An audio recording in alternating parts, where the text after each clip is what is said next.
Welcome to சிந்திபாஸ் channel. இன்றைக்கி நம்ம என்ன வீடியோ பார்க்க போகிறோம் அப்படின்னா, வருகின்ற புதன்கிழமை திருக்கார்த்திகை தீபம் வர்றதுனால பூஜை ரூம்லாம் க்ளீன் பண்ணிடலான்னு சொல்லிட்டு க்ளீன் பண்ணி வச்சுட்ருக்கேன். இந்த வீடியோவில் வந்து நம்ம எந்த தகவலை பார்த்துடலாம் அப்படின்னா, திருக்கார்த்திகை தீபத்தை பற்றியும் பரணி தீபத்தை பற்றியும் பார்த்துடலாம்.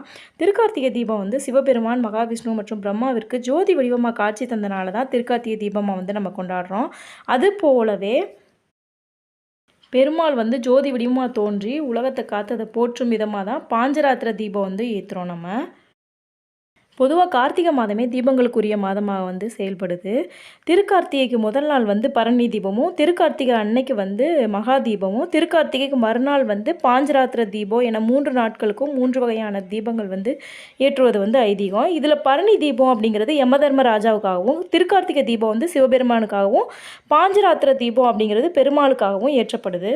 திருவண்ணாமலையில் வந்து அண்ணாமலையார் கோவிலில் வந்து அண்ணாமலையாருக்கு திருக்கார்த்திகை அன்னைக்கு அதிகாலையில் பரணி தீபம் வந்து 4 மணிக்கு ஏற்றுவாங்க. ஆனால் வீடுகளில் வந்து திருக்கார்த்திகைக்கு வந்து முன்னாடி வந்து பரணி தீபம் வந்து ஏற்றிடுவோம். முதல் நாள் மாலை 6:30 மணிக்கு நம்ம இந்த வருடத்தில் வந்து பரணி தீபம் வந்து ஏற்றணும். அதாவது செவ்வாய்க்கிழமை நமக்கு வருது.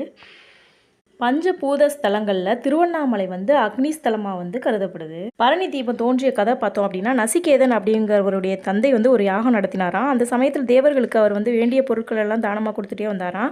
இப்படியே கொடுக்கறத பார்த்து நசிகேதன் வந்து அவங்க அப்பா கிட்ட போய் இப்படியே கொடுத்துட்டே இருந்தால் நம்ம எல்லாத்தையுமே காலி பண்ணிடுவோம், எனக்குன்னு எதுவுமே இல்லாமல் போயிடும் அப்படின்னு சொல்லி கேட்டப்ப அவர் அப்பா வந்து விட்டால் நீங்கள் வந்து என்னையுமே தானம் பண்ணிடுவீங்க போல் அப்படின்னு சொன்னதுக்கு, ஆமாம் நான் உன்னையுமே தானம் பண்ணிடுவேன் அப்படின்னு சொல்லிட்டு நசிகேதனையுமே அவருடைய தந்தை வந்து தானமாகவே கொடுத்துருவாராம்.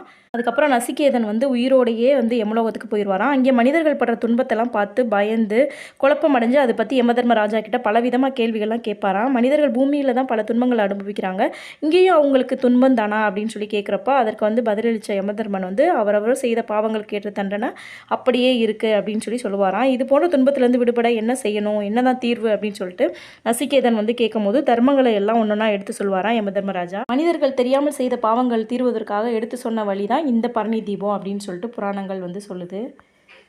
செவ்வாய்க்கிழமை மாலை 6:30 மணிக்கு நம்ம ஒரு பிளேட்டில் 5 விளக்கு அகல் விளக்கு வச்சு பரணி தீபத்தை நம்ம ஏற்றலாம். அது மாதிரி திருக்கார்த்திகை அன்னைக்கு திருவண்ணாமலையில் நம்ம 6 மணிக்கு விளக்கு ஏற்றினதுக்கப்புறம் நம்ம வீட்டில் வந்து விளக்கு எப்போவுமே வழக்கம் போல் ஏற்றுற மாதிரி ஏற்றிக்கலாம். இந்த வீடியோ பிடிச்சிருந்துச்சி அப்படின்னா லைக் பண்ணுங்கள், ஷேர் பண்ணுங்கள், கமெண்ட் பண்ணுங்கள். என்னோடய சேனலை சப்ஸ்கிரைப் பண்ணிக்கோங்க. Thank you friends. தேங்க்ஸ் ஃபார் வாட்சிங்.